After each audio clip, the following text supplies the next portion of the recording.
She'd never been much for company until she had met the other one. He had shimmering scales, an appetite for life, and carried a faint scent of rotting leaves she found irresistible. Oh, how they used to laugh at the distant stars, bitterly, together.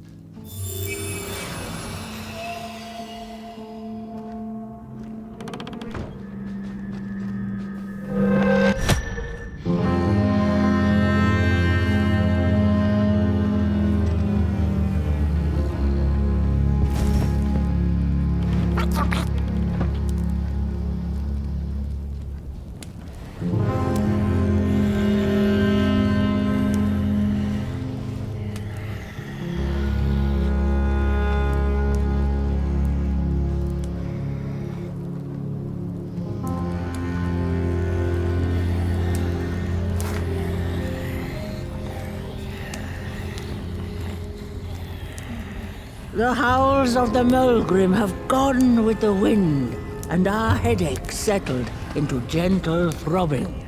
Thank you, somebody, for you have not only graciously saved our necks, but also demonstrated the value of brain mass and heart blob working together. Could it be time for the bodies to return? We must convene on this matter, and you and your wandering flame must now leave through our gates and keep on walking the midnight walk to Moon Mountain. Moon Mountain! Here you go, somebody. This key will open the town gates.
The mountain once again beckons, and the call is answered.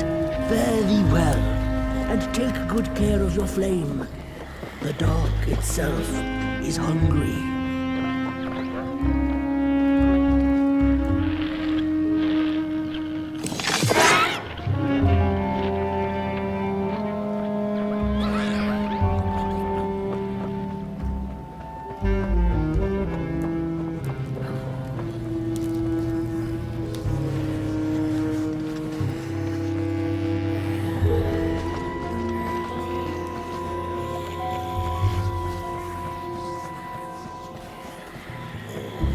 Bodies might be returning heads on now.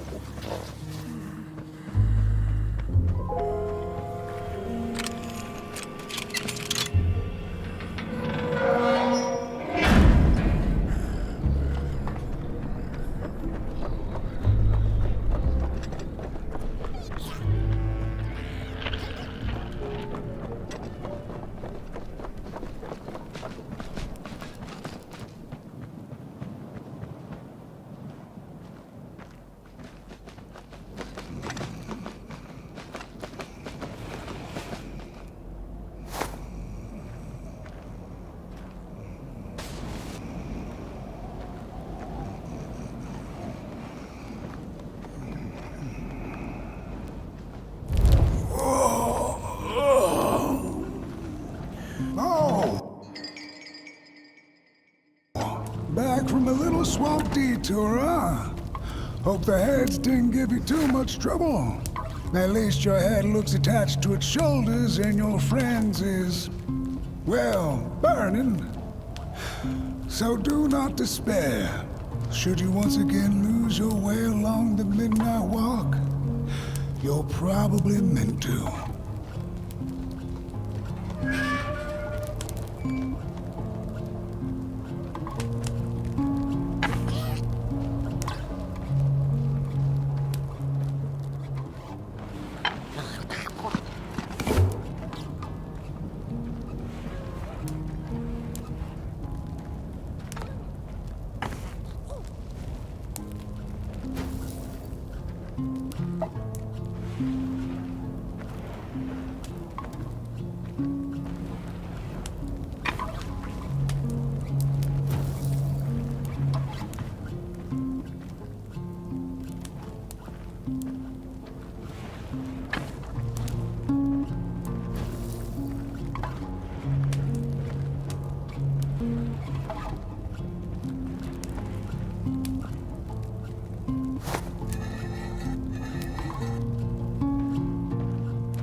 We Malgrims have a special relationship with fire.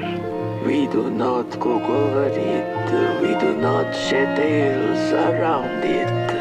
We care not for its warmth. Ours is a different connection entirely. Fire is our window to truth and into the world beyond clay, to which we must return. We are noble beings, bringers of bugs, slime,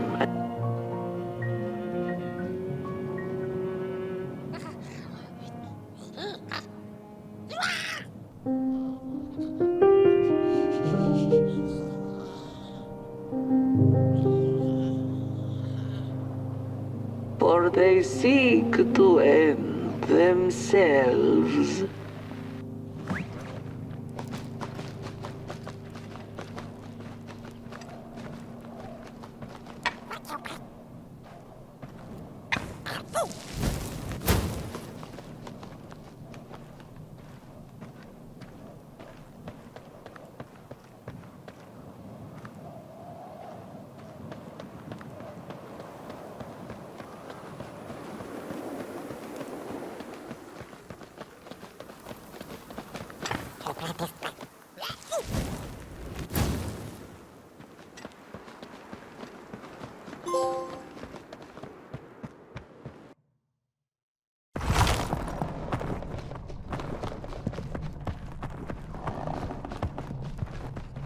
Dreadful was the day when the sun vanished.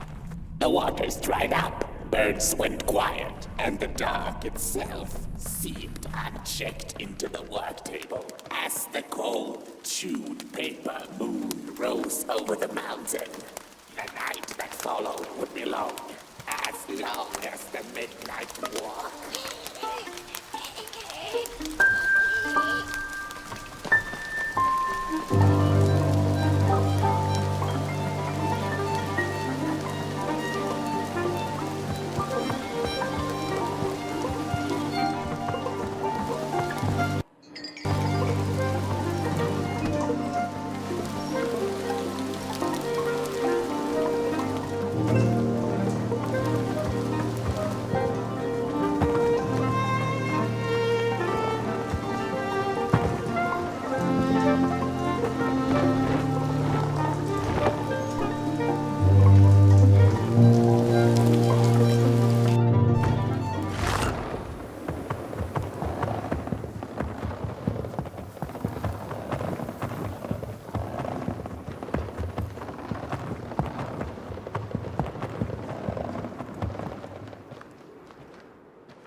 There once was a freezing cat who was looking for shelter when she came across a dark cave.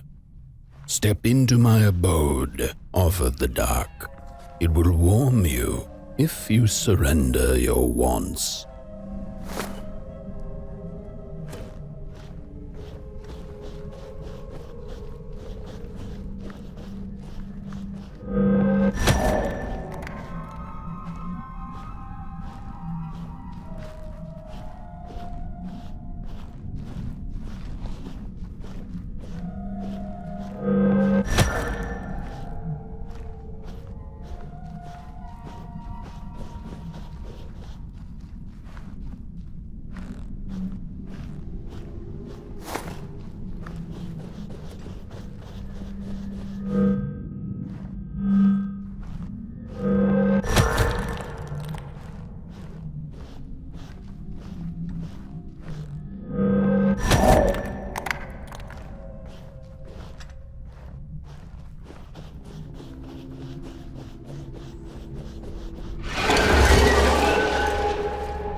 The story goes of a nameless maker who pulled creative spark from the dark itself without giving it fire.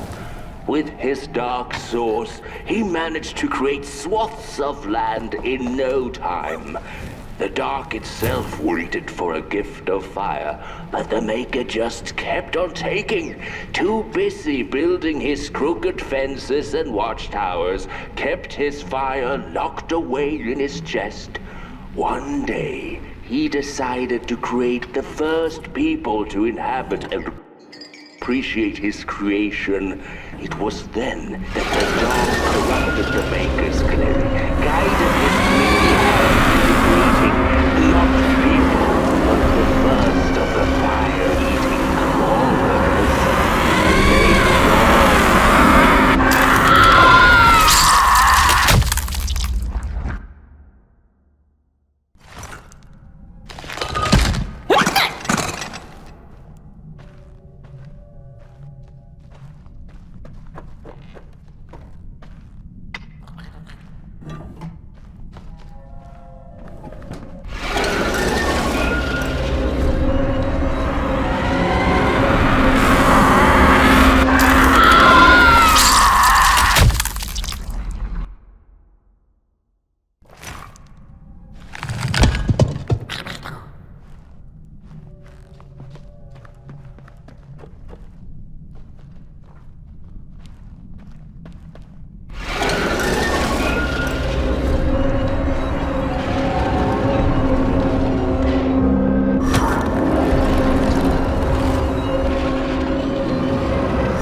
The dark's eyes were much too big and watchful for the cat's liking.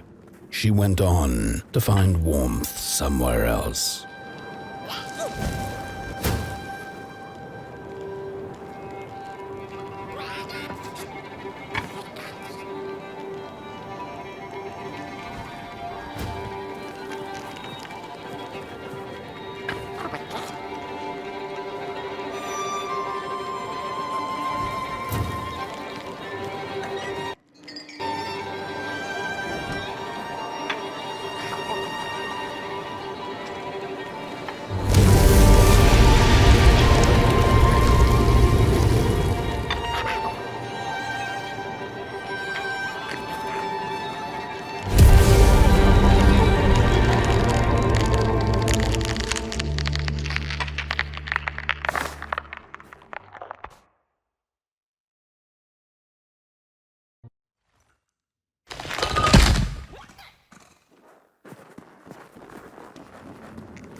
the cat sought.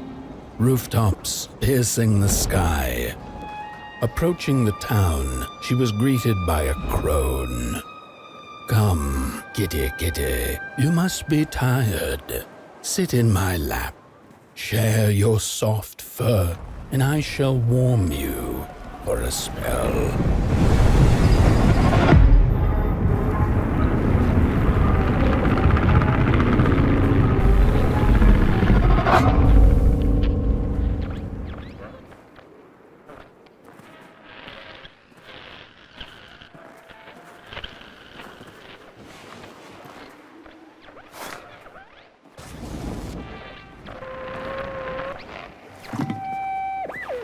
Hello, Mother. The well said to give it a match, so you and I could talk again. I hope this works, because that was my last one, and well... It's cold now, but it doesn't matter. We can finally talk.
Welcome to Cool Haven, newcomer.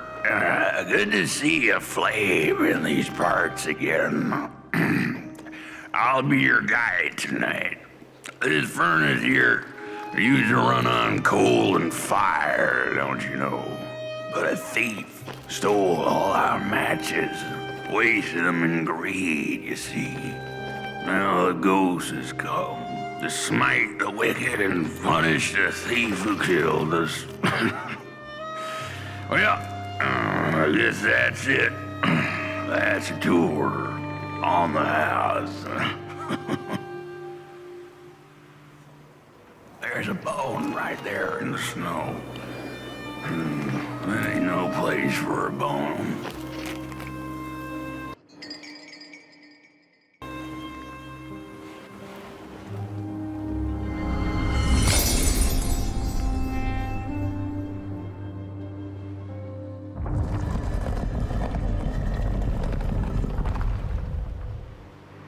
Oh, do you feel that?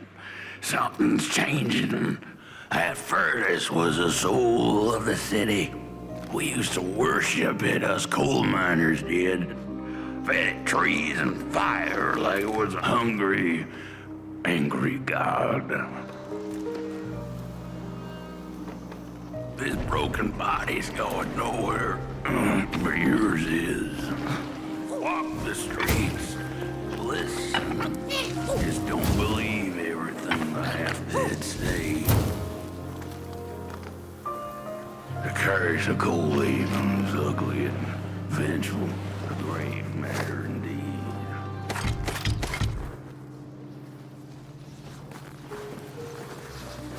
The cat didn't like the crone's crude pettings. Her hands tugged at her fur. Now, rest still, the crone said, as she pulled out a crooked knife. The cat was quick and escaped just in time.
The thief loved the stars. Would have plucked them out of the sky if it were possible. But the dark itself stole her stars, turned the thief's sky as black as a cup of joe. And so the thief began to steal matches and lit them, hundreds of them, like little stars of her own.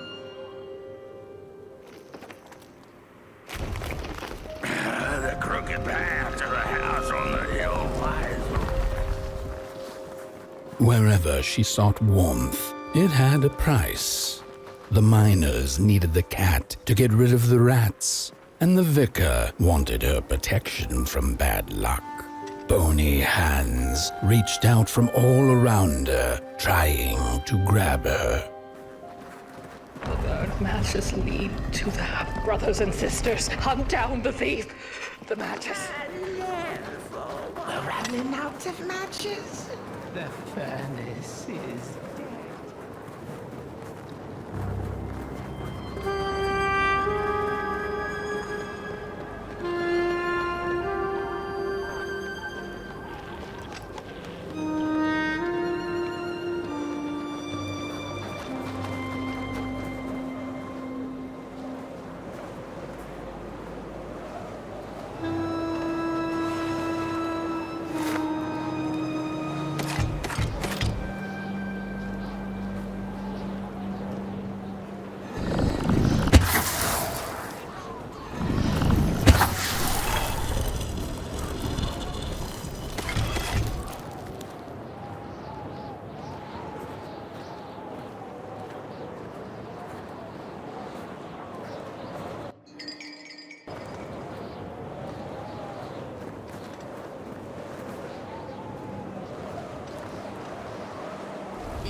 What's... This isn't my body. The fire, did we snuff it out? Where's... Did I save them? The house. It's ruined. Well, it wasn't supposed to go down that way. They locked the door, threw the key into the woods. There was so much anger, and now there's nothing. This body is so uncomfortable.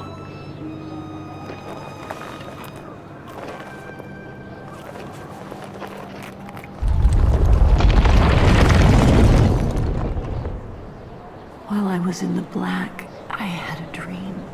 There was a monster in the woods with our door key.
That's it, that's the key. Unlock the door. Please. I want to see my home again.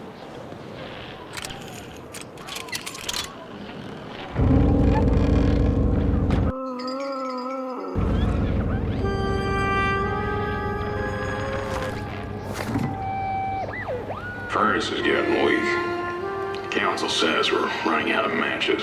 We'll have to harvest more trees then. I don't like it. The cat felt as if the walls around her were growing taller, the alleyways narrowing. Turning a corner, she bumped into a girl sitting in the snow. In her bony little hands, a lit match. "What do you think of my star?" the girl asked. "Isn't it pretty?"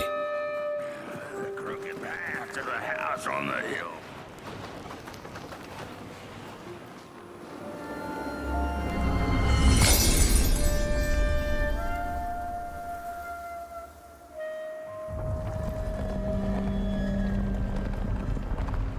With no matches left, we couldn't light the furnace.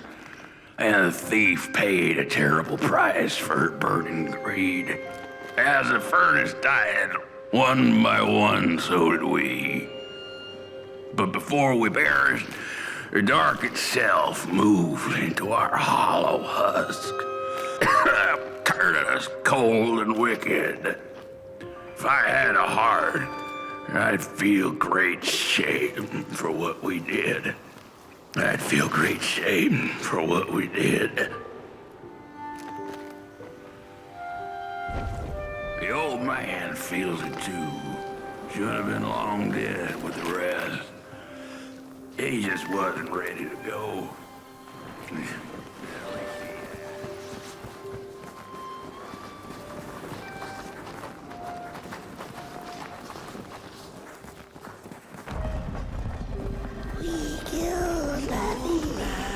Rest for us after what we did.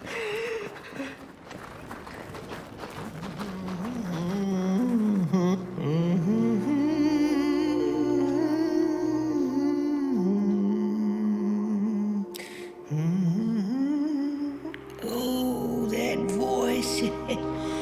What I wouldn't give to hear her sing again. Those sweet, sweet tunes like fallen leaves of the trees that were. Such a waste. Such a shame. I wish I could hear her sing again. Just once. Just once. Oh, I know she stole from us. I know what she did to our town. But she could sing. This town's not much without fire, no. It's even less without song. If I could just hear that lullaby one last time, I know I'd be able to move on. I know I captured it once in a melody-keeping head of clay, so she could hear her beauty for herself.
Oh, burnt one. Little flame, you found it.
Little soul, you charming little wanderer, my life's companion and body's guest.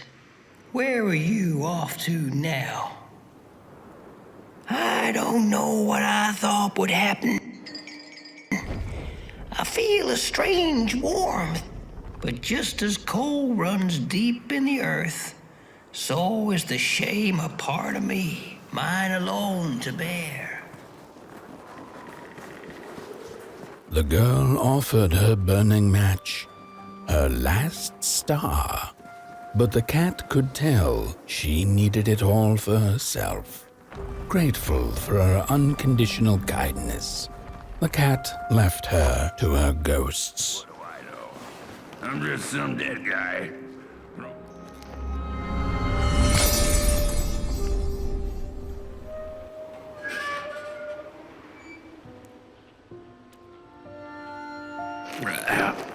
The door at the flame is open. It's already there. You just haven't lit it yet. Now, if you don't mind, a little spark. And just maybe we'll be able to die for real this time. In life, I didn't mind a little loneliness, but this is the worst. The furnace longs to burn once more.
Release me. Light the match. The match. Light it. Please. One last star. Light the match. The match. Light it. Please. One last star. Light the match. The match. Light it, please. Thank you.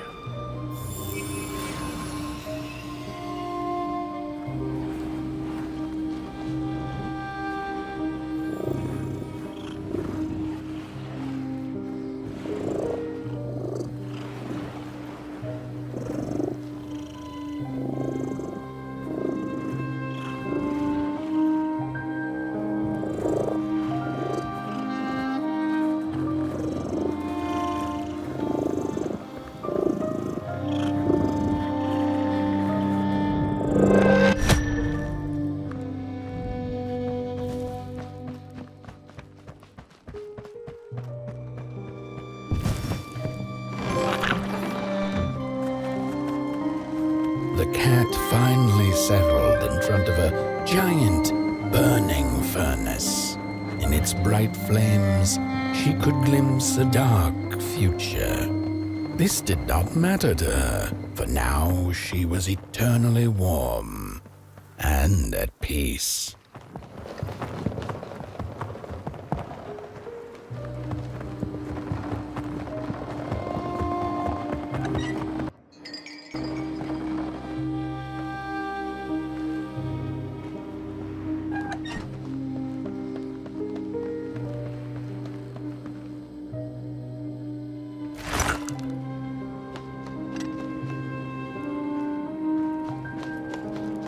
The flame burns still, and the fire has spread along the walk. The cold takes its toll, and Potboy's flame flickers. But it is still enough for the climb to Moon Mountain, to light the final fire. The road always leads to Moon Mountain.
The road's been long, hasn't it?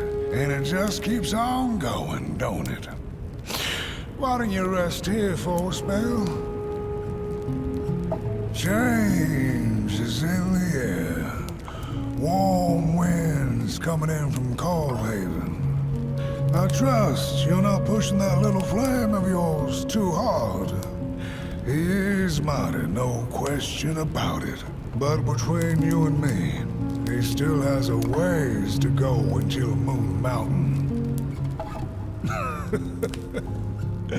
Heck, it ain't my place to tell you how to tend your flame.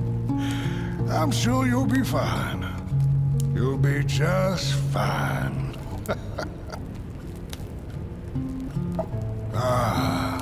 To feel at home wherever you walk. How's it? What a friend to have on the road, huh? Now, there's an open door invitation, if I've ever seen one. Go on in then. Get some rest. I'll keep watch.